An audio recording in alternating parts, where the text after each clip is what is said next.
Debo confesar una cosa antes de que comencemos a desligar todo lo que vamos a conversar. Y es que yo no me había visto esa película. Yo no la tenía en la lista, sí, pero no me la había visto. Inclusive no me he visto El Gran Nosferatu tampoco.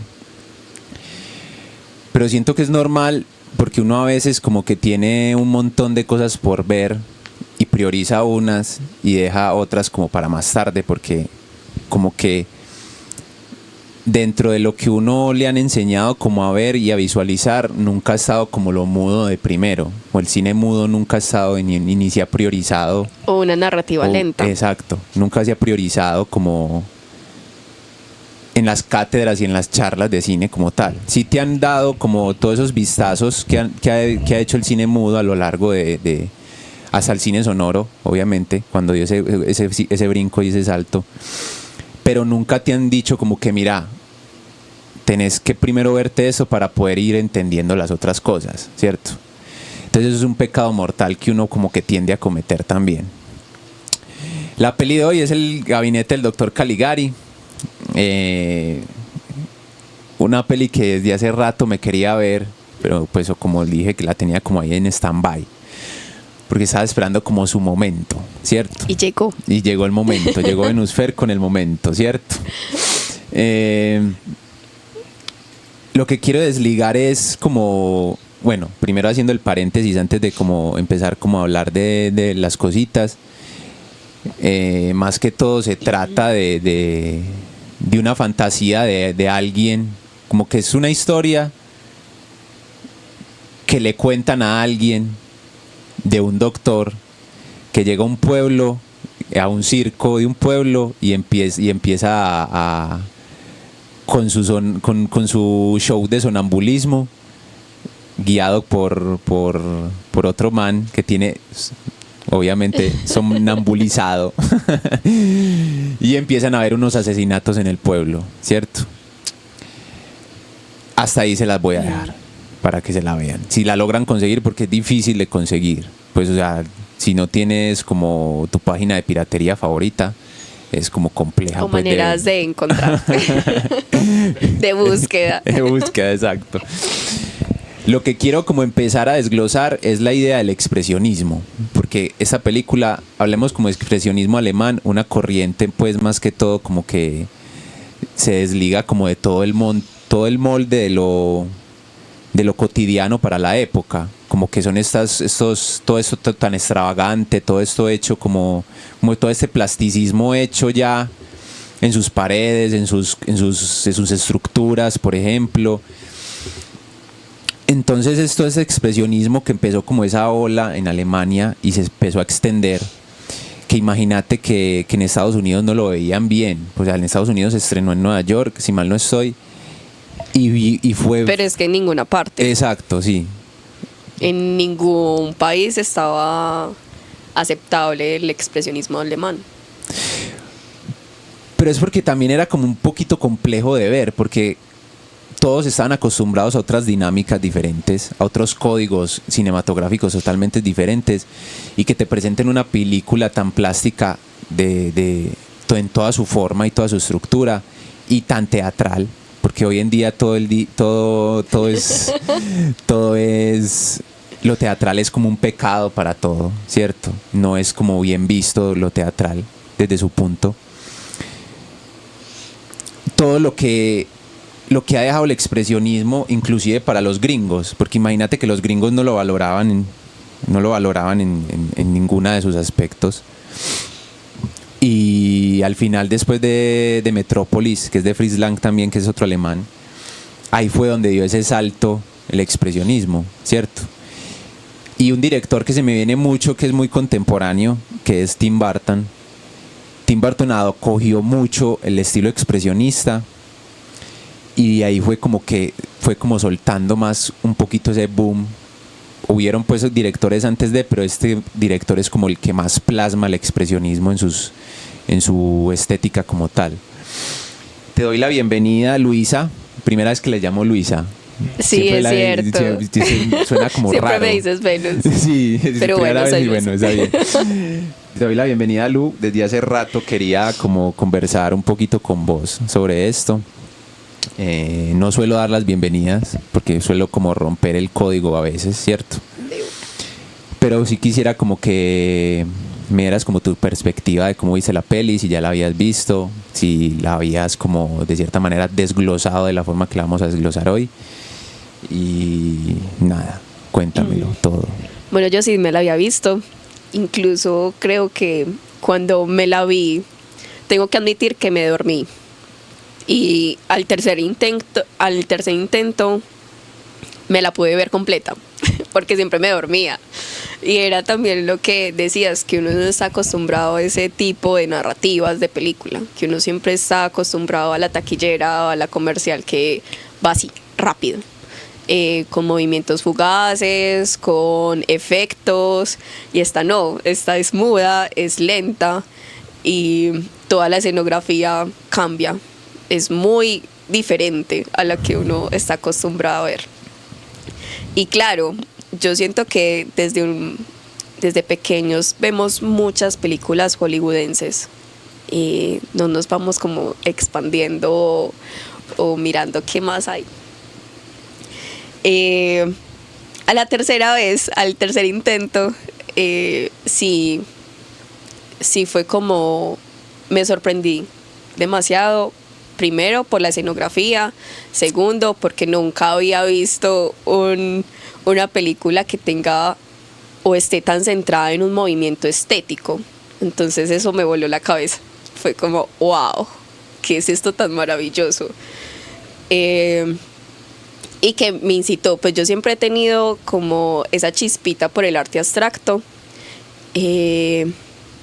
Entonces todo lo que antecede a eso como que también me llama la atención, como que me dice como hola, mírame.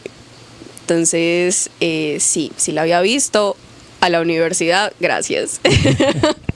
Gracias por eso. Y yo siento que soy, en parte, cuando algo me llama demasiado la atención, soy muy nerda. Entonces me siento a desglosar y digo cuáles son las escenas de impacto, cómo es como la línea estética, o que son, o cuando estoy viendo alguna película, como que siempre me voy o relaciono con trabajos de pintores o de escultores. Entonces como que sí, soy algo obsesiva cuando veo una película que me gusta. ¿Y cómo la pudiste, como en qué clase fue como que la lograste como ver? O no sé si fue una clase o no sé. Yo la vi en arte abstracto. Ah, curioso. En arte Acabar de abstracto. ajustar, sí. ¿Y qué desligaron como ahí? O sea, desde ese punto de vista, desde la clase como tal, que pudieron llegar como a conclusiones y que como que se la relacionaba como con esa corriente que estaban viendo. No, pues primero yo siento que hay que definir qué es expresionismo, Uh-huh. ¿cierto? El expresionismo suscita o trata de representar la viveza o el alma que tiene la persona o algún objeto, ¿cierto? Sí. Al que uno quiere darle forma. La abstracción, bueno, el expresionismo también, al darle una forma o tratar de vivenciar esa alma, se va un poquito o lo figurativo se empieza en un segundo plano. Y la abstracción es esa esencia que no podemos, ¿cierto? Como que al tratar de tanta mímesis vamos encontrando que no somos como tan formas tan perfectas, ¿cierto? Que la esencia a veces es un vacío o es una raya deforme, decir, pues hablando coloquialmente y no tan academicista. Es también la abstracción, es buscar otras maneras y resaltar las figuras geométricas, ¿cierto? Cómo una persona se puede extraer de una manera geométrica, ¿cierto? o de solamente unos trazos o unos colores. Sí. Y eso es muy curioso también porque fíjate que en la peli, a medida que se va guiando como el personaje y como presentan al doctor Caligari dentro de la escena, siempre lo presentan como en todas estas sombras. Lo tenebroso, lo siniestro. Todo tenebroso, todo, sí, exacto. Obviamente esa es una de las películas que pues como catalogadas como el primera película de terror, pues como tal. Y sí tiene como esos tintes pues como de terror, pues como tal, porque si bien lo que vos decías que era como una abstracción, toda la peli se trata como de también desligar como los momentos para definir a ciertos personajes. Además los colores también, o sea, obviamente no ha trascendido mucho el tema de la fotografía, pero el sepia le da un color muy bonito a todas las escenas que van con sepia. Del mismo modo, cuando es de noche, obviamente el azul también va a ir como destacando cosas. Pero lo hablo también desde el contexto de que cuando la peli va avanzando, te va mostrando cada vez más como todo ese misterio que se va a ir desligando a lo largo de la peli. Porque si vos te fijas, todas las estructuras que rodean al doctor Caligari cuando nos lo presentan son estructuras muy puntiagudas todo el tiempo, o sea, como lo y curvilíneas. Y curvilíneas, o sea, como vos decías, todo esto geométrico empieza como a desligar como esa emocionalidad. Y a tener un protagonismo. Ajá, y desligan como esa emocionalidad también de los personajes, porque imagínate que el ¿cómo es que el ataúd donde está el, es que no me sé el nombre, Emma, búscate ahí, búscate ahí el reparto, que es que siempre me olvidan los nombres. Porque estaba el César, creo que es César, ¿es cierto? Creo que sí es César Sí. Sí, es César el que está pues sí, dentro sí. de la trama de la peli. El sonámbulo se llama César, pues obviamente eso es basado en un libro pues como tal, ¿cierto? Que se encuentra pues el doctor Caligari y él dice que quiere ser el doctor Caligari y bueno, y se obsesiona pues supuestamente. A medida que va trascendiendo todo esto, también el ataúd de César también representa como esa figura y esa como vos lo desglosabas, eso tan geométrico que viene también ligado a lo emocional, ¿cierto? A cómo el personaje dentro de esa estructura empieza a desligar un montón de cosas dentro de la trama de la peli. También es como mucho el hecho de que ese personaje está como muy obsesionado con el hecho de tener mucho control con absolutamente todo lo que lo rodeaba. Si vos ves, el doctor Caligari también quería como ser quería como ese poder y ese control para poder manejar a las demás personas. No, y tenía ese poder de convencimiento. Pero imagínate que dentro de sí de todas maneras se le va cayendo el discurso poco a poco durante el avance de la narrativa. Exacto. Porque si vos ves, cuando empieza el primer asesinato, como que bueno, logré mi cometido, está bien, les voy a seguir presentando a César. Exacto. Ileso. Salí ileso del primero. Vamos a ver cómo sigue funcionando. Y es a mediante que va avanzando como toda esa estructura que esa emoción va a seguir como trascendiendo, ¿cierto? Y le va a dar como ese perfil al doctor Caligari de que supuestamente es alguien muy siniestro, pero a lo último no es alguien siniestro, sino que simplemente también se puede hacer la alusión a esa metáfora de esa Alemania que venía como golpeada. Y esa desfiguración de la realidad. Exacto, esa desfiguración de la realidad. Y además también hay que plantearnos de que esta peli es 1920, o sea, llevamos 103 años. Después de la Primera Guerra Mundial. 103 años, Además, 103 años. Un siglo.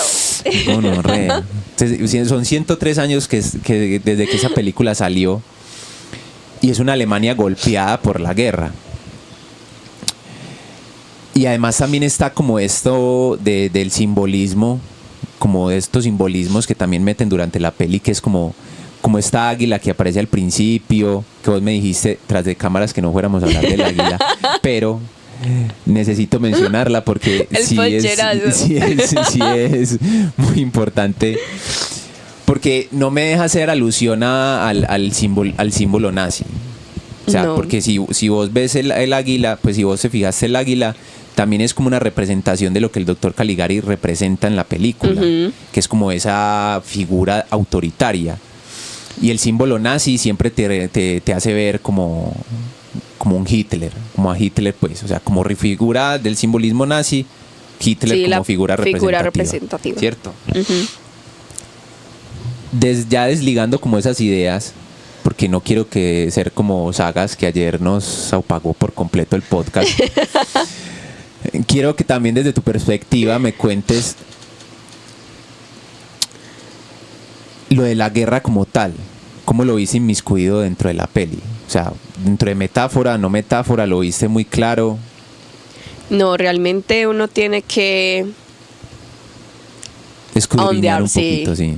De meterse bien, analizar, volvérsela a ver, preguntarse un montón estos símbolos qué significan, qué estaba pasando en ese entonces, en 1920, quién es el director, ¿cierto? Porque si bien juega con una estética siniestra y de terror, de suspenso, que pues si bien es como de las primeras películas de terror, entre comillas, que tenemos en toda la historia del cine, el alto contraste juega un montón ahí, ¿cierto? Es fundamental en la estética, en la narrativa visual, pero sí se nota cuando uno va como entrelazando hilos, como esto quiere decir esto estaba pasando en ese momento, fue en Alemania, pero como de primerazo uno sí nota que hablan un poco de ciertos temas políticos y ciertos temas sociales. Y cuando uno se sienta a investigar, se da cuenta y denota en la película al momento de volvérsela a ver esa crudeza, ¿cierto? Esa desfiguración de la realidad que estaban pasando, esa demostración de ese estado del límite y de contraste y visceral que estaban teniendo. Incluso no sé si me voy a meter por el otro lado, por la rama, pues, no, tú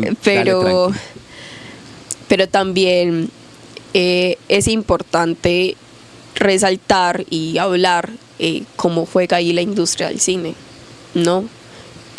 Cómo empiezan, no quiero usar la palabra resignificar, pero desde la pintura el expresionismo alemán empieza a denotar eso. Estamos derrotados, estamos cansados, hemos visto todo lo siniestro y monstruoso que podemos ver, y estamos en una gran depresión. Vamos a empezar con unos contrastes de colores, ¿cierto? Que ahí empieza también el fubismo, empiezan otras movimientos estéticos, ¿cierto? Que son fuertes, son antiburgueses también, y que en sí el expresionismo alemán, como abarca la película, es totalmente antiburgués. Y se me fue la paloma. Me desconcentré.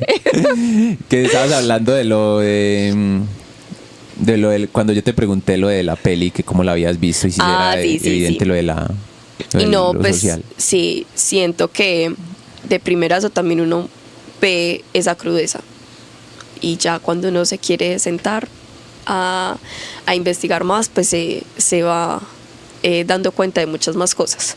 No sé si para ti fue como muy claro el tema político y de la guerra ahí en la película. No fue muy claro porque vos vos lo desligaste muy bien y dijiste del hecho de, mira, porque siempre digo desligar, marica. Tienes una muletilla con esa palabra. No entiendo, o sea, voy a contar todas las veces que hago esa muletilla en todos los capítulos del podcast porque no sé.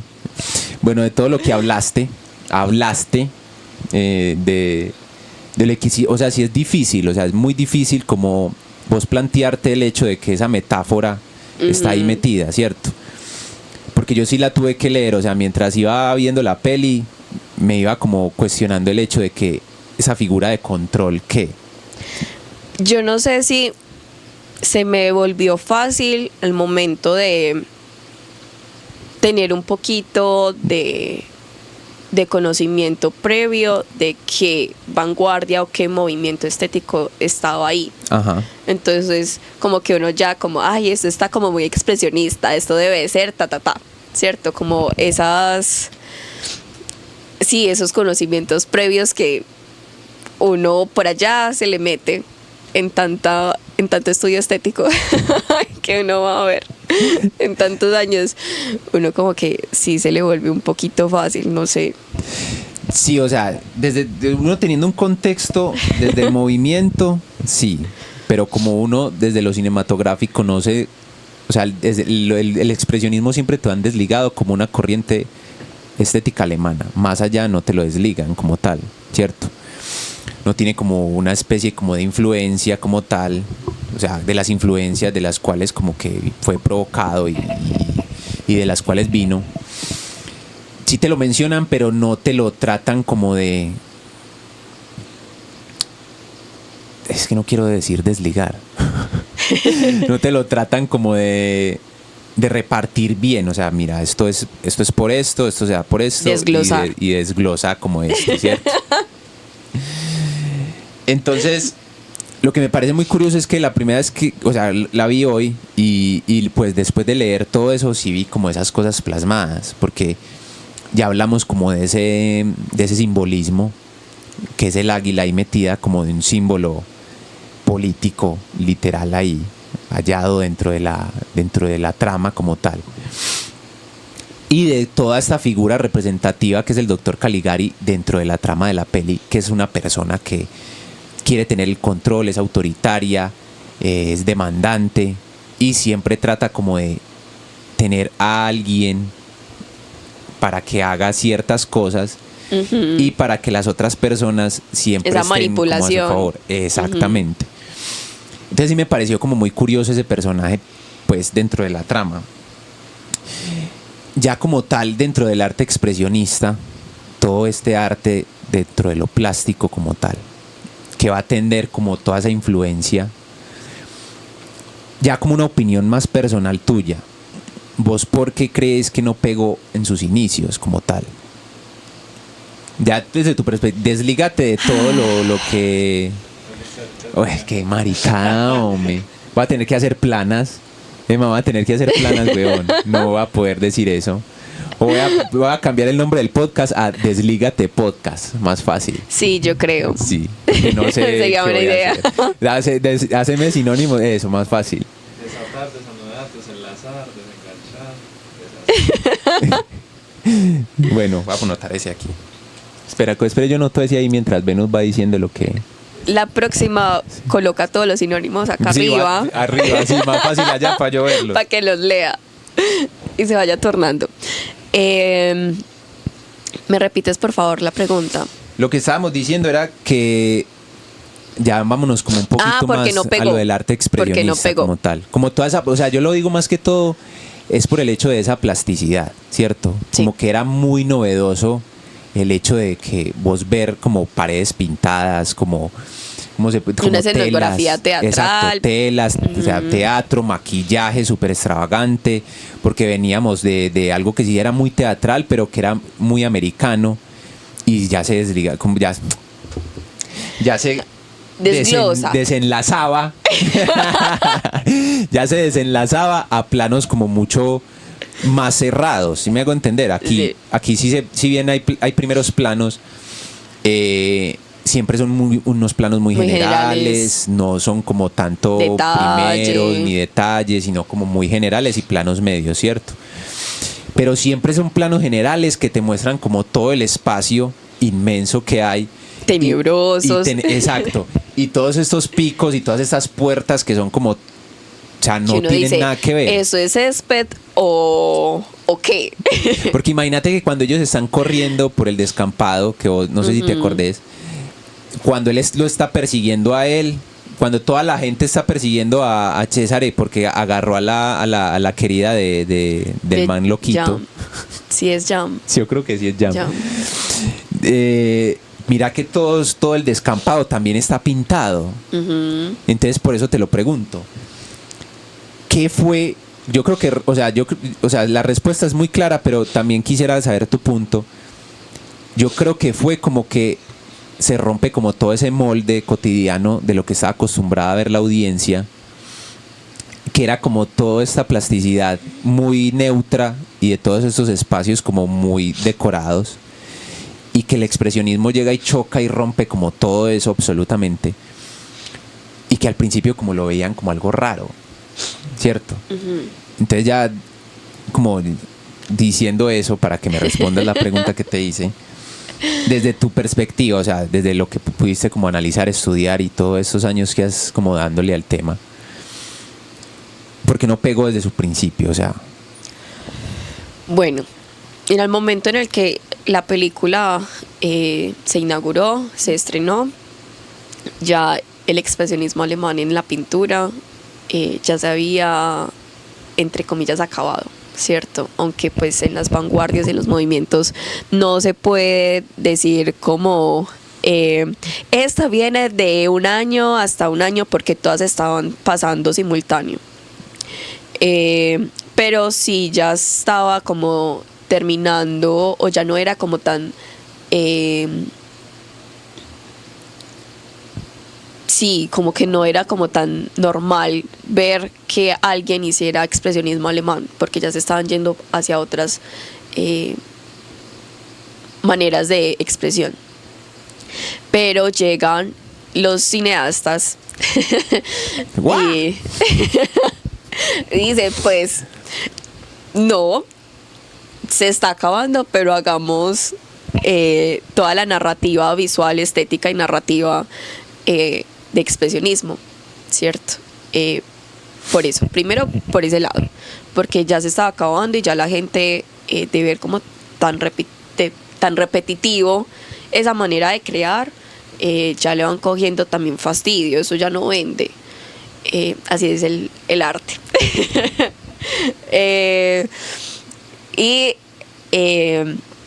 Y segundo, porque digamos que todos los territorios aledaños y no aledaños extranjeros estaban resentidos con toda la estética y toda la narrativa germánica. Entonces era nada alemán. Entonces eso también le cerró mucho las puertas, aunque pues esta película rompió todos los estándares económicos, resentidos políticos y fue como la rompimos. Mírenos en todas partes del mundo. Que siento que fue la única película de ese entonces que pudo romper con eso y que llegó a todos los lugares. Hay muchas que siguen o siguieron con esa narrativa, que abrazaron el expresionismo, pero las desligaron. Quizá lo sabía. Pero que las dejaron en el olvido, ¿cierto? Y que no las hicieron como tan públicas o que las renegaron. Sí. Sí, porque, o sea, es muy verídico lo que dices, porque igual de todas maneras, como lo decíamos antes, estábamos acabando, o sea, prácticamente no llevábamos nada de acabar la Primera Guerra Mundial. Uh-huh. Y obviamente en Estados Unidos algo alemán no era para nada grato. de recibirlo, ¿cierto? Antes no sé ni siquiera cómo pudo cruzar esa frontera, la verdad, ni siquiera sé. O sea, Misterios que nunca sabremos. exacto, ni siquiera sé cómo se pudo presentar en Nueva York en esa época, para ese contexto y para esa depresión, porque o sea, Europa y el mundo como tal estaba en esa depresión de esa No, y posguerra Alemania como también tal. todavía estaba destruida. Y estaba golpeada completamente. también, exacto. Como que se creó como toda esta vanguardia también de que este arte expresionista como que fuera el principal marchante de esa protesta, como de esa protesta hacia todo lo que dejó esa depresión, porque como vos lo decías antes, el expresionismo es como muy humano y como que tiende a aflorar como todo lo bueno y lo malo de un ser humano, ¿cierto? De ahí se empieza como a desligar como todas las... A desligar, hijo de puta vida. Pero bueno, no importa cuántas veces Para el diga próximo desligar. podcast vamos a estudiar más palabras. No importa cuántas veces diga desligar, va a ser mi palabra favorita de ahora en adelante. Así que para las personas que me conocen... Palabra que te representen. Desligar. Desligar. Hablemos un poquito también, ya como para ir dando como varios saltos. Ahorita vamos a hablar como un poquito más de lo tecnológico dentro del arte. Que ahorita agarré a Venus a Jesucristo. quemar ropa sobre una obra que a mí me genera Jesucristo. mucha depresión. Y la vamos a tocar sobre ahorita un poquito. Pero hablemos un Algo poquito que le más. dije, no me coja quema ropa. Sí, eso fue lo primero que me dijo cuando la invité al podcast. Aquí van a estar todas Cójame las con personas tiempo. decepcionadas de mí. ¿Qué es el arte? No creo. No sé nada. No creo. Hablemos también un poquito como de esa plasticidad de los decorados. Porque si bien hablamos más que todo como ese arte expresionista y cómo pudo dar ese salto a las demás partes, cómo de por sí los gringos acogieron también esa plasticidad en sus decorados. Porque yo te hacía el símil, no se vaya a olvidar de esa idea que va a plantear, por favor. Yo te hacía el símil a alguien muy cercano y es Tim Burton, que es como el... No puedo decir porque yo desconozco mucho eso, pero es como el pionero el que más ha tratado de tener el expresionismo dentro de sus obras, ¿cierto? El cadáver de la novia es muy expresionista. No hay nada más expresionista para mí. No hay más nada expresionista gringo. O sea, imagínate, expresionismo alemán en Gringolandia. Fantástico. Eso suena muy brutal. Para mí no hay nada más gringo expresionista que Eduard Manos Tijeras. Eso es, Sí, eso que es lo más expresionista. Full. Incluso yo siento que uno de las grandes influencias o referentes que tuvo fue esta película, el doctor, el gabinete del doctor Caligari. Porque sí tiene mucha de la personalidad del sonámbulo, ¿no? Además, mira que el maquillaje también El de Eduard es maquillaje, muy... también como el despeluque, pues toda la Ajá. estética Sí. que tiene el Manos de Tijera. Pero ay, sí, se me fue la idea que tenía, que me dice que no me fuera.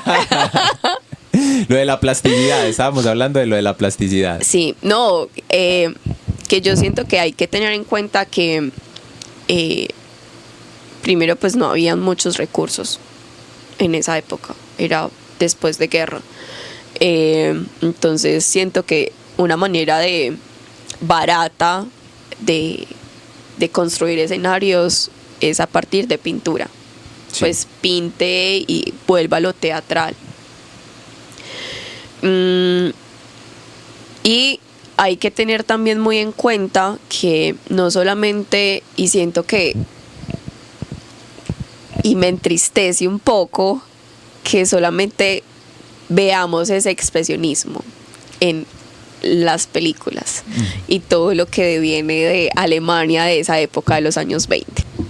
Porque hay que tener muy en cuenta que todos los movimientos antecesores del expresionismo, un movimiento estético o una idea creativa, artística, estética, no surge de la nada, sino que va tomando de aquí, de allá. Esto fue de hace 5 años, esto fue de hace 10. Y el romanticismo germánico hay que tenerlo muy en cuenta, ¿cierto?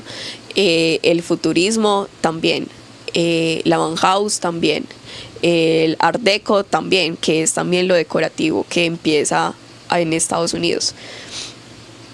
Entonces siento que por eso fue adaptado en Norteamérica, por eso, porque no se vio tanto o no se centraron tanto en ese apellido del expresionismo. Es como así, expresionismo alemán, sino que, bueno, también podemos suscitar y ver que tiene ciertas dinámicas del romanticismo, tiene esto también del futurismo, de la Bauhaus también se hizo muy fuerte en Norteamérica. Entonces yo siento que por eso no se hizo tan ajeno y lo adaptaron y fue tan bienvenida. Hagamos un paréntesis pequeño y explícale a las personas que nos están escuchando, para quien no conozca de arte, que me incluyo yo, porque no soy experto en eso. Jesucristo. Algo muy breve de lo que es la Bauhaus, por favor. Bueno, la Bauhaus deviene del futurismo. Uh-huh. El futurismo son todas esas, digamos, alusiones a las máquinas, ¿cierto? El querer introducir un apoyo maquinario en todas las facetas de la industria, de la arquitectura. También deviene de la idea de utilizar otros materiales en todos los quehaceres, ¿cierto? En el arte, en la arquitectura más que todo, se hizo muy, muy fuerte, y era el concreto, el vidrio, figuras muy geométricas, ¿cierto? Muy crudas, colores, sí, grises, no tan llamativos, azules, grisáceos, que uno lo puede llamar como colores quebrados, ¿cierto? Como de esas tonalidades o esos colores que tienen gris. La moda también se vio ahí, huecos, ciertos círculos. Pues sí, se juega mucho con esa geometrización, pero empieza a tener esa idea de entre menos es más, básicamente. Y me perdonan los expertos en la Bauhaus. Cerramos el paréntesis, que yo creo que explicamos muy pronto la Bauhaus, porque ese tema nos va a funcionar para lo que quiero tratar. No, más eso adelante. se vuelve y lo volveremos a retomar. Ya dejamos como esa plasticidad de esos decorados a un lado, porque nos dejaste muy claro que era como ese recurso que se tenía en esa época, porque no poníamos... No, y que todo lo industrial vuelve. Exacto. Pues ahí empieza la noción de industrial. El decoro industrial entre lo oxidado, o las tuberías que se vean, o el aluminio en los asientos, más que todo. Uh-huh. Sí, es como de esos ejemplitos. Esos ejemplitos. Que uno ve muy común, pero que uno no sabe de dónde viene. Por eso. Entonces, como te lo decía, volvamos a retomar. Era como el único recurso que había, y por eso como que se tomó como ese pequeño, ¿cómo se puede decir? No ese pequeño, digamos como ese atrevimiento. De ahí sí ya coger al expresionismo como forma narrativa dentro de las pelis, ¿cierto? Sí. Vuelvo y toco el tema de El joven manos tijera. Mira que eran estas estructuras como puntiagudas, era exageración de maquillaje, eran estos cortes súper extravagantes, súper despeinados. Era Winona Ryder bañada en su esplendor por completo, como muy similar a todo lo expresionista alemán de la época pasada, ¿cierto? Ya estamos como en los 80s en este momento. Sí. Quería hacer como el símil también, porque no sé si lo tocaste y me vas a corregir. Como que todo este expresionismo también se vio como esta cúspide y tuvo como su gran momento con el romanticismo como tal. Voy a hablar desde el desconocimiento, tú me corriges, por favor. No, yo no soy una experta, entonces. No importa, ajá. pero sos más estudiada que yo del tema, ¿cierto? Se supone. Se supone, ¿no? Pues valiente gracia. Se supone. Dentro de lo que sabes, o sea, yo sí, o sea, se puede como ver a simple vista que el cubismo también tuvo una formita Sí. por ahí. O sea, En su momento también estaba circulando. O sea, estaba así como circulando ahí. Pero entonces, ¿por qué no se hizo esa mezcla como tal del todo? O sea, porque si bien es claro, era un arte expresionista que podía jugar con las figuras geométricas como tal. Ujú. Entonces, ¿cómo podemos explicar el cubismo dentro del expresionismo?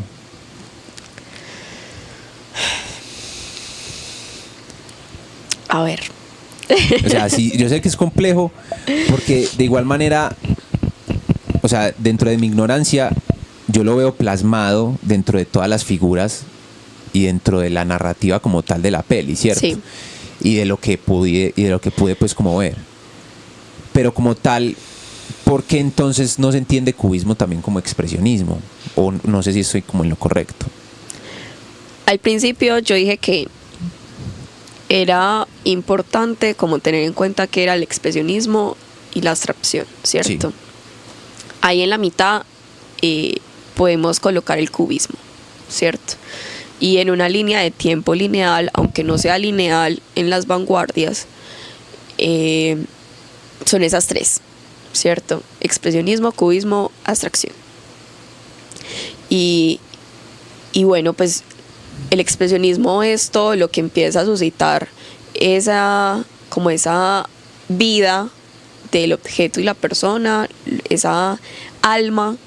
Y el cubismo ya empieza como a jugar con esas figuras geométricas, ¿cierto? Que uno en el momento, y lo llevo a mi campo, al momento de hacer alguna figura humana, es muy fácil incluso uno cuando va a hacer un boceto rápido, hacerlo desde las figuras geométricas. La nariz como un triángulo, ¿cierto? El torso como un rectángulo. Y empezar pues como a jugar. A partir de eso, darle formita a los músculos. Eso es también el cubismo. Empieza a jugar con esas y si vuelvo esto un triángulo, esto me parece y se me hace más fácil y se me vuelve más fácil desde la dimensión y desde la perspectiva hacerlo desde las figuras geométricas. Y ya luego da un salto a la abstracción, ¿cierto? Que es literal. Ok, el cubismo empieza a jugar y a ser más como no tan pues no jugar con la mímesis, no ser tan literal en la figura o en los paisajes y en los objetos. ¿Sí me hago entender? ¿O estoy haciendo muy complicada? No, para nada. No se ahogue. Perdón. Sí, pues como que el expresionismo y el cubismo empiezan a jugar con eso, no tanto con la mímesis, pero sí si uno lo reconoce. Esto es una persona, esto es un árbol, esto es un césped, ¿cierto? Pero ya cuando salta el cubismo a la abstracción, uno ya no tiene noción de qué estás viendo, ¿cierto? Y empieza uno a tener un juego con la mente y de contemplación de tengo que, no quiero decir adivinar, pero quiero entender qué estoy viendo y que esta composición qué es lo que esta composición me está hablando y qué me está representando. El cubismo todavía tiene mucho de lo figurativo, pero con figuras. Cubismo, figuras. Sí. Cubismo de cubo. Cubismo de cubo. Que dirán los profes de este podcast. Sí. Pero bueno. Permeemos como más a la gente un poquito también. Yo quería, vos tocaste el tema también de ese romanticismo alemán. Más atrasito. No tan atrasito. Pero sí tocas el tema de ese romanticismo alemán. Y es como esos, o sea, si bien ese romanticismo es como, o sea, el furor por completo, el romanticismo pues como principios característicos de la ilustración como tal, pero estaba como completamente en oposición a todo eso, o sea, era como más de la emoción, como tú hablaste como de todo ese abstraccionismo que se maneja como tal, ¿cierto? Yo creo que la peli también nos transmite mucho el hecho de cómo puede llegar a comportarse también el ser humano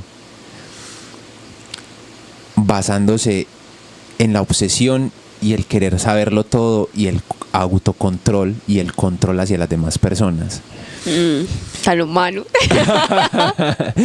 Porque mira que al principio yo me comí por completo que este man le estaba contando una historia al otro, ¿cierto? Entonces yo dije, marica, pues, se mantiene el don de la cuentería súper claro. Pero ya después cuando vas viendo la peli y al final te van dando ese plot twist súper grande, que es como que este man también está recluido en un psiquiátrico y el doctor Caligari, ese marica, se lo estaba prácticamente que imaginando. Porque él mismo quería ser el doctor Caligari, pero lo veía representado en otra persona. En otro. Uh-huh. ¿Sí me entendés? Y es todo este cuento que también está en la narrativa y que al final nos muestran un doctor Caligari totalmente diferente. Una persona normal, director de un hospital psiquiátrico, que da la casualidad de la chica que él quería también está dentro del psiquiátrico. Y el man sonámbulo también está dentro del psiquiátrico, pero no es una persona sonámbula. O sea, es una persona completamente normal. Sí. O sea, te destruye por completo toda la trama y todo lo que veníamos desenlazando de a medida que vamos como conversando. Y es el hecho como de también como todo esto que se ve como permeado alrededor de los personajes. No sé vos cómo lo viviste, ya hablando como un poquito más desde los personajes. Todas estas decisiones como que se van tomando a medida que se va desligando la trama. Pero ya hace mucho no lo estabas utilizando. Sí, pero bueno, lo intenté. Pues sí, en los personajes uno puede denotar un sentimiento muy humano, ¿cierto? Incluso que no es diferente a lo que estamos también hablando. Y que uno en muchas escenas uno se puede ver reflejado, ¿cierto? Es que el ser humano es siniestro, es monstruoso, es sublime, es también bello y amoroso, y creo que esta película muestra como todas esas facetas, ¿cierto? Que sí le hacen mucho énfasis a lo terrorífico y a ese suspenso y a esas maneras de ese monstruo que está siempre latente, pero sí, yo siento que uno puede denotar mucho ahí y uno no puede pretender que, o siento que algo de lo narrativo no podía como generar algo distinto. Es que si hubieran tenido otra narrativa o los personajes hubieran tenido una personalidad como tan bien portada o todo súper normal, entre comillas, sin un psiquiátrico, sin todos esos sucesos terroríficos de los asesinatos, pues no estaría hablando de esa situación actual que estaban viviendo. Entonces creo que no sería lo que hoy es o lo que hoy vemos el gabinete. Porque mira, que también hablo de las sensaciones humanas y es porque cuando César iba a cometer su tercer asesinato y ve a esta mujer como ahí postrada en la cama con esa todas sensación esas de sorpresa. sábanas, claro, y apenas y alza su cuchillo y la iba a matar, ve como todo eso tan sublime y como que se desborda. La belleza Exacto, misma. la belleza. O sea, como que se desborda en esa impresión que suelta su cuchillo y decide robársela. O sea, Sí, se enamora por raptarla. completo de ella, ¿cierto? Entonces también lo hablo mucho por esa emocionalidad que transmite también la peli. Y hablemos como más de lo humano como tal. Yo voy a responder yo primero para que tú te hagas como la idea, ¿cierto? Porque te quería hacer la pregunta y es que, por ejemplo, para las personas que nos están escuchando y no siguen a Venus en sus redes, ¿cierto? Tiende a expresar mucho esa emocionalidad cuando una obra o algo plástico le transmite algo. Ujú. Porque te he visto hasta lagrimear un poco Llorar. las veces En conciertos. las veces que ha Y pasado. viendo cualquier película Exacto. y cualquier mosca que pase. Entonces, quiero hablar también desde esa sensibilidad, porque desde mi punto de vista, dedicándome a lo que me dedico, pues que es como lo audiovisual y todo eso del cine, creo que yo la puedo definir cuando uno tiene como esa sensibilidad artística como tal, si se puede decir así para irme muy pseudo francés. Es cuando una película, cuando un director escribe algo y con eso que escribió se filma y te transmite toda esa idea, o sea, todas esas emociones dentro de sí. Por ejemplo, y yo lo sigo recalcando mucho, y es la película que me hizo enamorar de este medio por completo, y es Jurassic Park. O sea, yo, un niño de 8 años, ver un dinosaurio, marica, eso es una cosa impresionante. O sea, Es movimiento real. yo como, marica, o sea, jamás en mi puta vida he visto Esto un parece dinosaurio real. y jamás en mi puta vida lo voy a ver, obviamente. Si mucho en televisión o Ay, en qué fotos o en lindo, el álbum cosita. o en el álbum de Jet cuando en su momento pasaban, no sé si a Emma le tocó el álbum de Jet cuando estarían las figuras de dinosaurios. Yo nunca llené un álbum de Jet. Yo tampoco. Muy difícil, de pronto no. Pero es que eso era para los que les gustaba el chocolate. A mí nunca me gustó el chocolate. Bueno, Perdón. sí, eso también es verdad. Es que el chocolate es muy hostigante. Encuesta virtual, urna del día. ¿Te gusta el chocolate? Sí. Entonces, es esa emocionalidad también que todo ese tipo de obras como pues cinematográficas como tal y haciendo como el cúmulo a las demás te logran transmitir y como que llenar como un montón de toda esa emoción y toda esa carga que se transmite, ¿cierto? Ahí voy donde te la paso a vos. ¿Esa sensibilidad la fuiste adquiriendo o ya venía con vos desde pequeña? Respuesta larga. No importa, estamos en el podcast y queremos como conversar, la gente nos escucha. Si escucho a Sagas contar una historia de 40 minutos, nos va a escuchar a Venus contar Otra de 40 otra historia. minutos. Bueno, es que es algo largo. Bueno, pues yo crecí en una familia bastante sensible, ¿cierto? A las artes.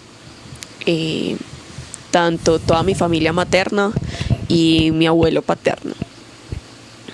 Entonces recuerdo que todos mis primeros años de infancia teníamos unos días en la casa en el que nos sentábamos a ver películas.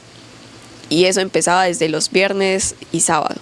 O cuando no podíamos los viernes, los sábados eran sagrados para ver películas. ahí empieza mi sensibilidad por el cine. Así fueran de la Barbie, así fueran estadounidenses, así fueran de cualquier índole, siempre era día cinematográfico. Entonces, ahí, gracias a eso también tengo muchos traumas. Porque en ese entonces no salían desde qué edad se podían ver las películas. Oh, sí, gracias. es correcto, sí. Pero, o sea, yo creo que de traumas estamos llenos todos los jóvenes adultos que...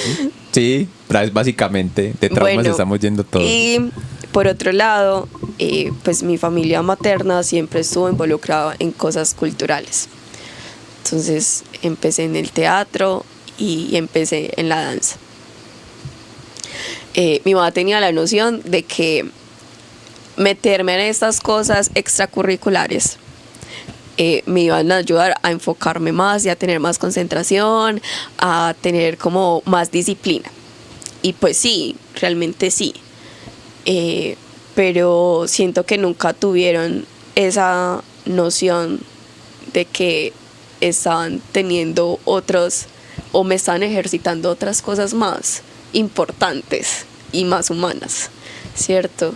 Y al crecer en eso siento que uno se vuelve también muy vulnerable frente a las otras personas o tienes la capacidad de entender lo que no está tan a la vista, entonces como a sentir o a llorar en el Metropolitano a poco tendido escuchando una arpa, ¿no?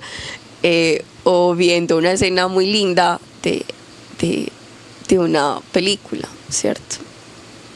Yo siento que eso se lo agradezco a mi familia, así no hayan tenido esa intención primaria, pero siento que crecí y que fue lo que elegí cuando ya tenía una noción de decisión, de esto es lo que yo quiero seguir, ¿cierto? Suscitando y representando, pues como no representando porque todos sabemos qué es lo que hago, pero sí como buscando unas maneras de capturar esa esencia y esos sentimientos y esas sensaciones que me genera tanto el entorno como cualquier cosa. Uno empieza a ver o se vuelve más sensible frente a la belleza de las cosas. ¿Y cómo puedes como relacionar eso con ahora lo que te está apasionando en este momento? O no sé si siempre te ha apasionado, nunca hemos tenido como esa conversación, que es lo de la museología y todo esto de los museos, el cuidado, el tratamiento, la distribución y todo esto que tiene que ver como todo lo que converge a un cuidado desde el museo como tal. Yo creo que uno, al estar tan permeado de todos estos escenarios, uno empieza a tener noción de que las cosas no se hacen solas y que las cosas no perduran solas y que todo tiene un procedimiento, que todo tiene una producción, una salvaguarda. Y yo siento que también las creaciones, hablando pues en temas culturales, el patrimonio inmaterial, el patrimonio cultural, material, es una representación de la humanidad, ¿cierto? De esa sociedad y de esa persona como tal, ¿cierto? Que es el artista.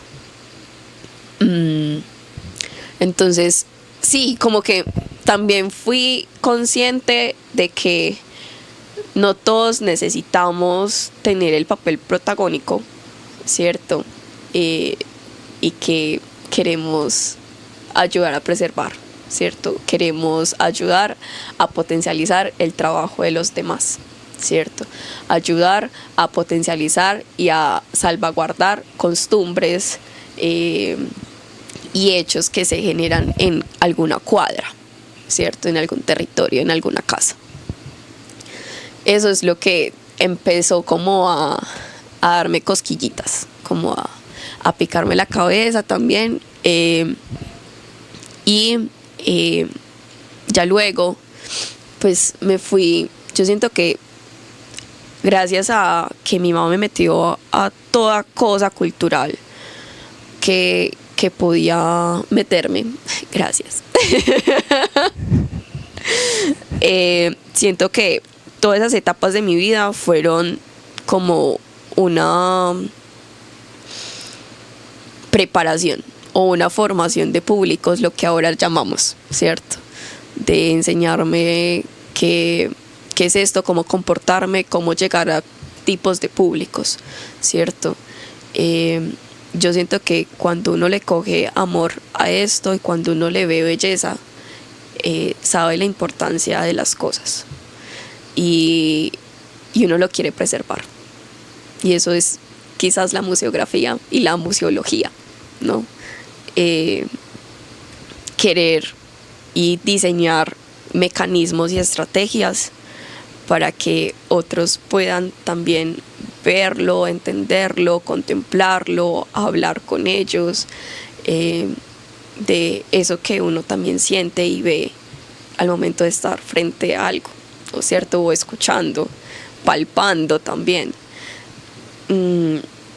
Sí, yo creo que eso.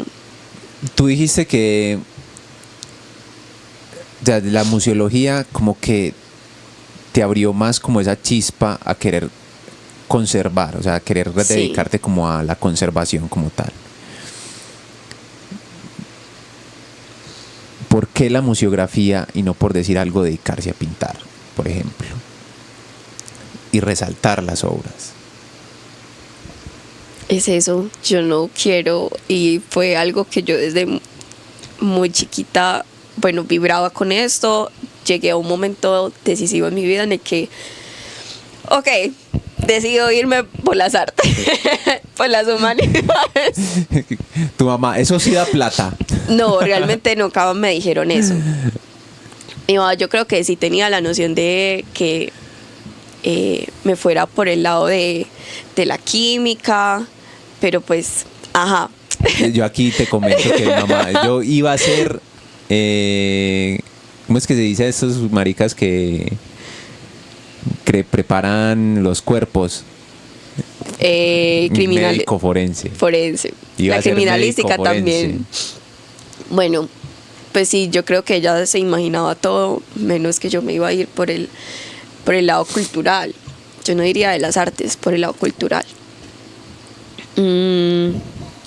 Pero pues siempre como que me han respetado eso, porque también creo que también son muy conscientes lo que ellos implantaron en mí desde muy chiquita, y supieron y que no solamente es la figura artista representativa que hace, y que, bueno, aunque también lo teórico es hacer, es crear, sí. pero que hay muchas líneas en el arte, en el gremio del arte, que no solamente es la figura protagonista. Un museo requiere muchos profesionales, ¿no? Una galería también, un teatro también, una administración también, ¿por qué no? Pues todas las administraciones públicas se necesitan también artistas para tener el lado cultural. Entonces, creo que ellos entendieron muy bien eso. En mi parte no. Por mi Te parte dijeron, no, vas a morir de hambre. No, exacto, básicamente. Continuemos. En 10 años que nos volvamos a ver, miraremos. Nos convenceremos de ello cuando este podcast llegue a lo más alto, a la cúspide, si es que todavía existimos. Había algo que quería hablar y íbamos a dar un salto súper grande, pero no importa. Y es... Hablando de las herencias que nos dejaron esta película, son los saltos de repentes. Exacto. De narrativa. Los saltos de narrativa de repente. Haciendo honor. Haciendo honor a la peli, o sea, nunca dejamos la peli de lado. Lo que te iba a decir era... lo de las inteligencias artificiales es algo que sí o sí El auge de este llegó momento. en este momento, ¿cierto? El Black Mirror ya lo estamos viendo hoy en día. No, es que no solamente eso. Antes, en películas, Obvio sí, obvio sí. en cómics. Ve, Emma, ¿sabías que el de las inteligencias artificiales tiene 102 vistas en YouTube? Que Marica, sí. O sea, vieron más el de inteligencias artificiales que el de sagas. O sea, les aburrió en los discursos de sagas a los de YouTube, a la gente de YouTube. Pero bueno, ahí haciendo ese paréntesis que lo quería contar. es que a la gente no le gusta escuchar. Es verdad, Es eso. sí, eso es muy curioso. Pero porque me han dicho mucho, nos han dicho mucho que por qué no los montamos a YouTube. Y solamente están 2 pues por el momento, pero tenemos que encargarnos de montar los demás. Lo de las inteligencias artificiales se lo quería consultar a ti, porque eso ya es una realidad y es algo que ya está como en su pleno auge y va a Y que seguir nos así abraza. de una manera súper, no sé si desaforada o descontrolada, pero está y es una realidad. Desde el arte, ¿vos cómo lo percibís? Las inteligencias artificiales en esta es como una nueva tecnología. Por decir algo, yo lo digo mucho, es por el hecho de que si vos le puedes, por ejemplo, Emma también hizo la tarea y construyó una carátula, bueno, una carátula, no, una portada por medio de una inteligencia artificial, ¿cierto? ¿Qué va a pasar más adelante? Entonces tendremos inteligencias artificiales que se consideren artistas, que puedan ser artistas o creadores que utilicen inteligencias artificiales para hacer arte como tal. ¿Vos cómo lo ves? O sea, no vamos a hablar de absolutamente nada profundo, simplemente vamos a hablar de supuestos como nos encanta.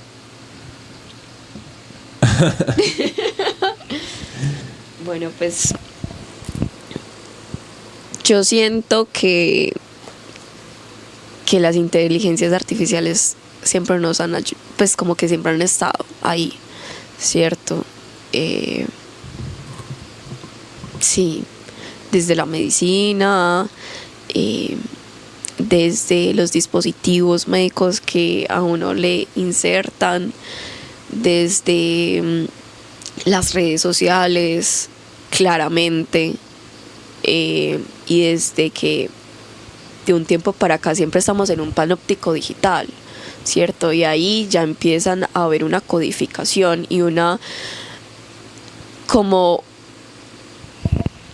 una asistencia en las decisiones que tomamos, ¿cierto? Y no siento que sea tan nuevo, ¿cierto?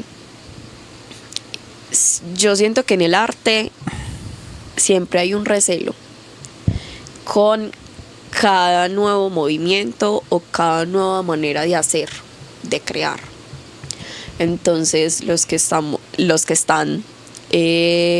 o los que adquirieron una técnica clásica, hablamos de pintura, dibujo, escultura, eso es lo pulcro y eso es la técnica esencial y la que debería persistir en todos los tiempos, ¿cierto? Cuando empieza el arte contemporáneo en 1970 y algo, 1960 más o menos, después de la Segunda Guerra Mundial, que empieza como a denotar el arte contemporáneo, se empiezan a ejecutar muchas nuevas herramientas tecnológicas para hacer, ¿cierto? Publicidad, estas formas gráficas. Entonces como que siempre han estado unas ayuditas de más que los que tienen una técnica clásica siempre los han visto como esto no es arte, esto no es una manera buena de ejecutar, o empiezan a cuestionarse qué es el arte, qué es ser un artista, por ejemplo el bioarte, que es una manera que tiene unas infinitas narrativas sincréticas para la creación, que empiezan a mezclar métodos análogos y digitales para tener una narrativa y generar imágenes, ¿no? Ahí empiezan como, no, es que lo digital, no, eso no es arte, o empiezan a criticar, ¿cierto? Y ahora que ya es como tan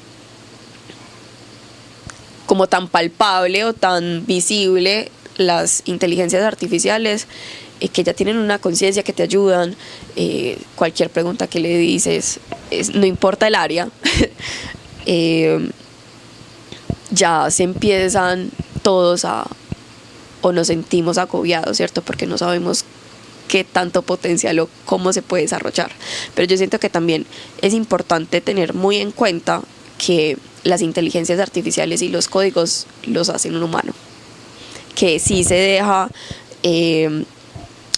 un espacio amplio para que él mismo se vaya evolucionando con todas las cosas que ve, con todas las cosas que les preguntan, bla, bla, bla, bla. Pero siento que también las inteligencias artificiales tienen los mismos sesgos de los humanos y pueden tener las mismas falencias. Que se evolucionen, sí, pero no es algo nuevo que nosotros nos apoyemos, nosotros los humanos nos apoyemos de herramientas. Entonces, no estoy totalmente de acuerdo, pero tampoco estoy ahí en el punto medio. Pero yo siento que también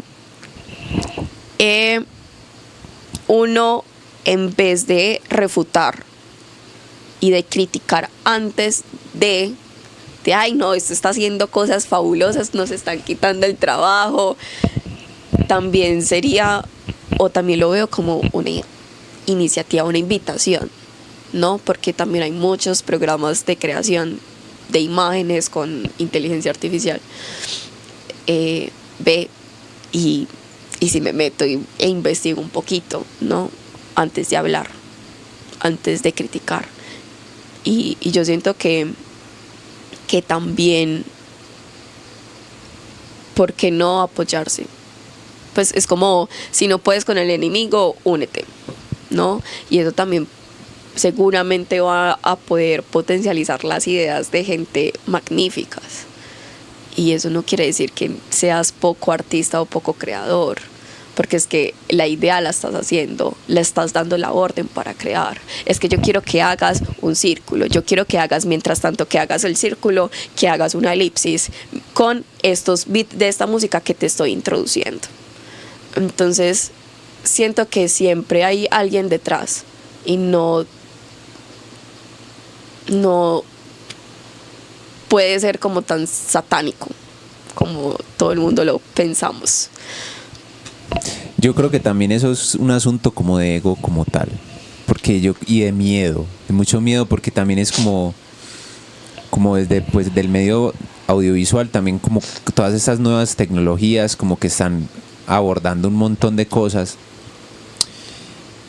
y es el miedo también al hecho de que el trabajo se empiece a agotar y que una máquina empiece a suplir las cosas. Alguien ¿cierto? me dijo una vez, y hace poco realmente, que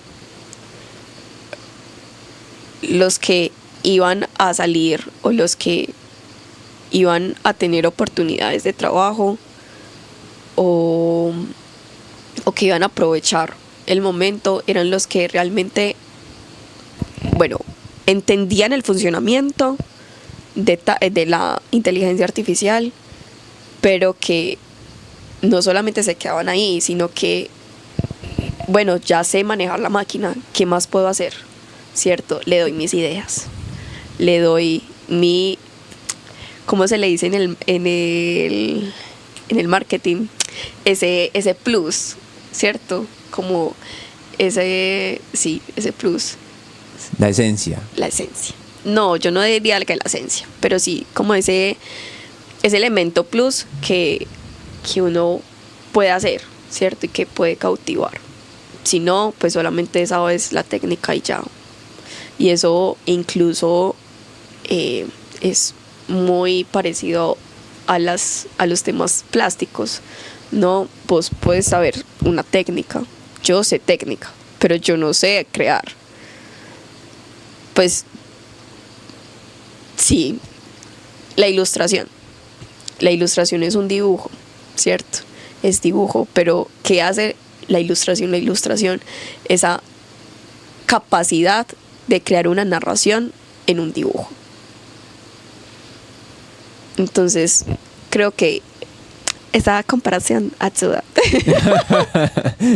Yo también lo digo mucho porque volvemos al tema de lo de, pues o sea, ya vamos como en un tema más tecnológico como tal, son estas inteligencias artificiales, pero hablamos también un poquito de la Van House más atrás, pues empezando el podcast. Tú lo relacionabas con una palabra muy bacana y era tecnología. Uh-huh. Y yo lo relacioné con la obra o escultura o máquina como tal, que te hablé al principio fuera de cámaras. Y si unimos esas tres palabras. Emma me va a ayudar porque en ese momento no me acuerdo cómo es que se llamaba, porque... Pero es que mientras que Emma busca... Se llama, no, pone la máquina que limpia... no sé, pues ponela así, que no me acuerdo el nombre porque es Ken Help, algo así, pero ahí abajo, mírala ahí, el tercero. Pero es que... No, arriba. Volviendo Esa. a la técnica y al recelo con los otros descubrimientos o con las otras herramientas, pues es que una tecnología... A ver, definamos tecnología. Fíltralo por obra, Emma. Mateo, ¿me estás colocando atención? Gracias. Sí. A la orden. Y es que tendemos a la idea de que tecnología es estos dispositivos Sí. virtuales, Ujú. digitales. Pero es que una tecnología es este lapicero, Ujú. ¿cierto? Una Sí. tecnología es el hallazgo de un funcionamiento, ¿cierto? Darle un funcionamiento a algo. Eso se vuelve una tecnología. Entonces, Sí. pues, un lápiz es una tecnología. No es como siempre hemos estado rodeados de tecnología. No es algo muy nuevo. Que ya empiece a tener otras funcionalidades dáctiles y de una mentecita ahí Ujú. es diferente. Pero sí siento que a nosotros siempre se nos olvida que tecnología es todo. Cualquier objeto que tenga una funcionalidad. Y es como el objeto del que vamos a hablar en este momento. Y la obra ya la encontró Emma porque lo habíamos filtrado mal y había puesto como máquina de diálisis, ¿sí o qué? Pero no es eso. Se llama, la obra se llama Can't Help Myself. Can't Help Myself. O sea, disculpen mi inglés, lo estoy practicando Duolingo. Y se trata de esta máquina, no sé si Emma puede hacerle la captura también para que las personas que nos ven en Spotify también la asimilen. Al principio se creó como una especie de obra como para limpiar, ¿cierto? Entonces, a medida que iba como limpiando, era suelto como un líquido abajo, y a medida que el líquido va saliendo, como que la Yo voy obra limpiando. va pasando y va Es como un limpiando. eterno limpiar. Exacto. Y va limpiando. A medida. Como cuando uno tiene un tarro roto, que se le va saliendo el agua. Ah, sí, ya. Grata analogía. Esa obra cuando la hicieron, empezó como de una forma como más lenta, ¿cierto? O sea, no era como algo tan así súper grande, sino que empezó como con ese líquido pues que iba como emanando de forma natural y se iba limpiando, ¿cierto? Esa obra no sé cuánto tiempo tenga, Emma me va a ilustrar un poquito. Eso no duró como años. Eso tiene todavía está vigente, si mal no estoy. ¿Tiene cuánto? 6 años. Se instaló en 2016, sí. Más o menos que... Tú que eres bueno en matemáticas, ¿me puedes ilustrar en eso, Emma? 7 años. 7 años. Más o menos. Sí. Y a medida que va evolucionando... Sí. A medida que iba como... O sea, cuando el paso del tiempo tiende a deteriorar muchas cosas. Sí. Y hay muchos circuitos que ya como que se sobrecargaron y empezaron toda a máquina. que el líquido fuera emanando muchísimo más. Entonces es como esta máquina encapsulada. Esa obra a mí me da mucha depresión, o sea, causa una depresión, y es muy curioso porque también hablábamos de la sensibilidad, y uno cómo puede sentirse sensible sabiendo que es una máquina. ¿Sí me Pero es que entendés? nosotros siempre hemos sentido sensibilidad frente a algo. Sí. Pues las abuelas siempre van a tener una sensibilidad frente a si tienen una máquina de coser, ay, mi primera máquina de coser, ay, cierto, como que ese apego a las cosas. Sí. Y ese sentimiento kitsch y mañé frente a darle un sentimiento, ¿cierto? Una emoción. Esto me recuerda a, y esto yo lo veo, o esto me refleja a tal época o tal sentimiento que yo estoy reflejando en este momento. Entonces, uno tiende a darle como una personificación a ese objeto, sea máquina o no. O sea, claro, porque yo lo estoy haciendo más que todo el símil a la vida misma como tal. O sea, entonces esta máquina que empieza a desesperadamente, porque la programaron para que limpie lo que vaya brotando, ¿cierto? Sí. Pero llegó un momento en que la máquina se descontroló y ya no sabe Salió de qué control. hacer. Se salió de control, imagínate. ¡No estoy limpiando! Se salió de control, entonces como que dentro de su inteligencia artificial, ¿cierto? Sí. El hecho es de que limpie, cuando ya se le empieza a salir de control toda esta sangre, se empieza a desesperar. Y entonces al principio un movimiento que era como muy rápido se convierte en un movimiento como mucho más lento, como algo que se empieza como a cansar también, ¿cierto? El declive. El declive, o sea, como esa depresión de la que hablábamos hace unos podcasts atrás. Y entonces esa máquina que me causa también como mucha curiosidad, porque también lo hacía relación, no sé por qué tiré el cuaderno acá, pero también lo hacía relación como a lo cruel también que podemos llegar como a también lo que hacía símil de la peli, la humanidad como tal. Es que evoca también como ese sentimiento de desespero, porque vos ya lo hacías, Y de ese agobio también. porque vos lo decías, si las abuelas no saben qué hacer cuando se les daña esa máquina clásica, y vos lo decías que era un sentimiento más relacionado como al hecho de tenerla durante mucho tiempo, algo preciado. O me costó mucho para tenerla. Exacto. A lo que voy es como, porque como tal esto te puede como generar tanta controversia, y ver el hecho de que es algo que vos lo ves ahí y simplemente está limpiando, pero que ya lo ves como algo que simplemente va trascendiendo y se va dejando como, pues puta, ya no quiero más. O sea, se me está saliendo todo de control porque ya todo quizás está muriendo. chingleteado, Ajá. exacto, que se está como decayendo, ¿cierto? Y vos, sin embargo, no puedes dejar de sentir como esa depresión que tiene esa máquina, porque todo el tiempo está en ese bucle y todo el tiempo necesita estar como en ese funcionamiento. Yo creo que tenemos muy instaurado que todo tiene una funcionalidad, ¿cierto? Incluso nosotros mismos. Que uno, cuando ya no puede hacer ciertas cosas, se genera cierto sentimiento de tristeza, o de agobio, o desespero, de incertidumbre. Uh-huh. Yo siento que por eso, al momento de uno poder estar frente a esta máquina, es consciente de eso. Y puede, obviamente, uno siempre entra y estos trabajos artísticos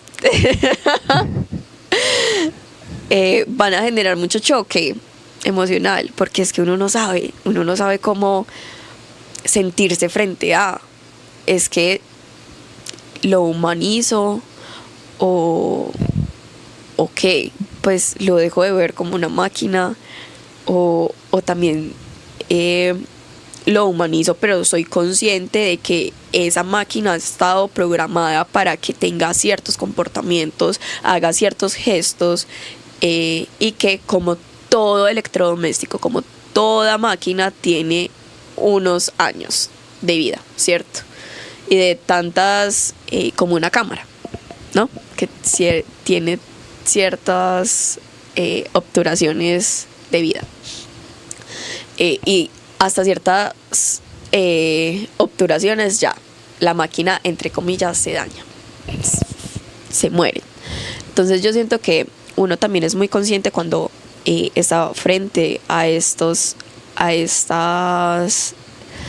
máquinas cultura o a estos tipos de cosas, porque sí, yo siento que eso siempre va a traer como esa dicotomía entre lo humanizo o no, le doy una sensación o no, pero siempre creo que es importante tener en cuenta que si yo lo humanizo y le doy sensibilidad, también tengo que ser consciente de que es algo programado y está afuera, no es tan humano. Yo creo que también es como un reflejo, porque como que yo también me sentí como muy en reflejo a lo que estaba haciendo como la máquina, ¿cierto? Que son muchas cosas, el hecho de cuando uno también se desgasta por algo, cuando uno también va como en ese devenir y no saber qué hacer, como con esa incertidumbre que mencionabas también, ¿cierto? Entonces yo lo relaciono mucho con eso, como el hecho de en el día a día. Exacto, como es el hecho de que uno cuando la ve siente como que en algún momento se ve plasmado como en ella. Entonces va como muy ligado como a esa sensación, siento yo. Hablando de emociones y sensaciones, ¿cómo te sentiste en el podcast, Venus? Porque tú me dijiste que estabas muy nerviosa. Sí, estaba muy nerviosa. Pero no, pues yo siento que también habíamos hablado previamente y que ayuda muchísimo a estar entre amigos, ¿cierto? Y que estos sí o sí, aunque se va a volver un podcast y que nos van a escuchar mucha gente,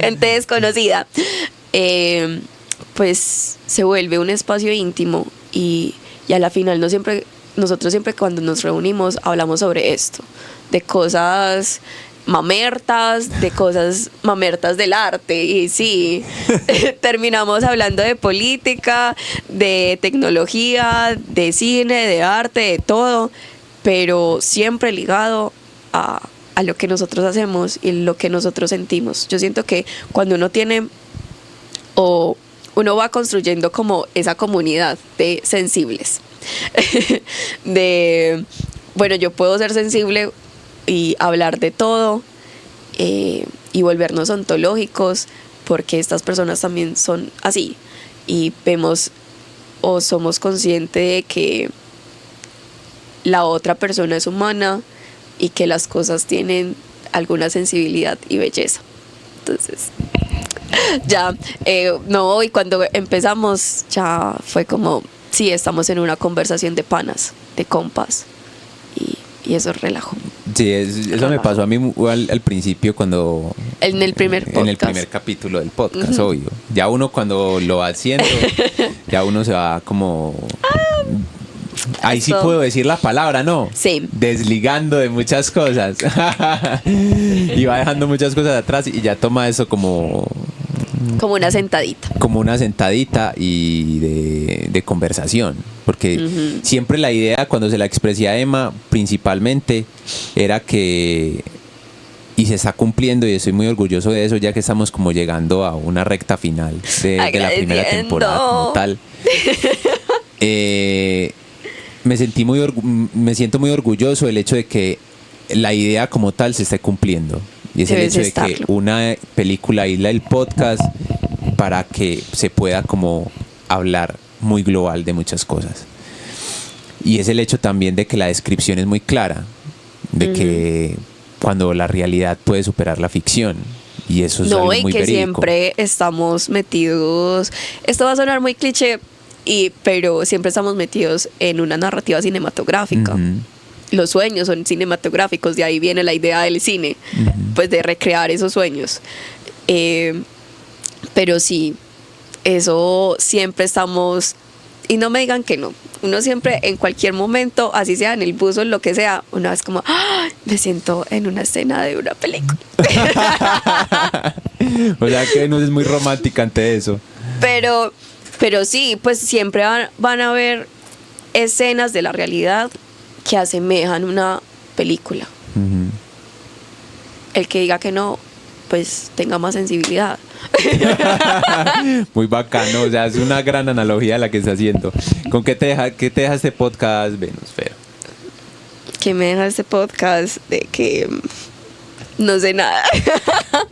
No, de que No se tire tan duro, hágame el favor. yo siento que esos espacios son importantes. Y creo que más que eso son más necesarios para nosotros. Más que todo, como centrándolo aquí. Y es muy lindo ver hacer a los amigos, ¿cierto? Estar en todos esos procesos. Y eso siempre me va a llenar el alma, como que me va a extasiar y me va a expandir mi corazoncito. Sí. Y no, pues siempre es momento en cualquier sillón, acera y cualquier tarde mientras vamos en el metro hablando de estas cosas. Ese fue el séptimo, Emma. ¿Tienes Emma. algo por decir? Ah, bueno. Y que gracias.